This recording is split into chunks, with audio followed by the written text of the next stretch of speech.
Hello guys, আসসালামু আলাইকুম।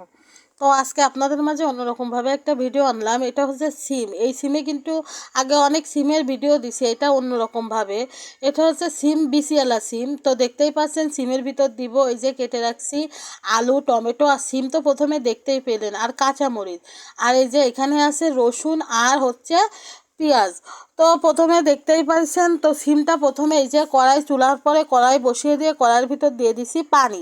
পানির ভিতর এখন দিয়ে দিচ্ছি লবণ, আর এখন দিয়ে দিব হলুদ। তো আমরা এটা হচ্ছে সিম তেলে দিব, ঠিক আছে। তো প্রথমে দেখতেই পাচ্ছেন এগুলা দিয়ে কিছুক্ষণ জাল দিলাম। পানিটা যখন উতাল এসে গেল তখন কিন্তু সেই সিমগুলা দিয়ে দিলাম। আপনারা অনেক হয়তো লক্ষ্য করছেন এর মাঝে কিন্তু আমরা তেল দিইনি। এই যে এখানে দেখেন, তো সে কেটে রাখা মরিচগুলা দিয়ে কিছুক্ষণ জাল হলে টমেটো দিলাম। এখন ওটা নামিয়ে নিয়ে এই যে চুলার উপর কড়াই বসিয়ে দিলাম। এখন তেল দিচ্ছি, তেলটা দিয়ে এটা দেবো। এভাবে আমরা তেলে দিয়া বলি, কেউ হয়তো কোনো জায়গা ফুরানি বলে, কিন্তু আমরা এটা তেলে দিয়াই বলে থাকি, তাই বললাম আমার ভাষায়।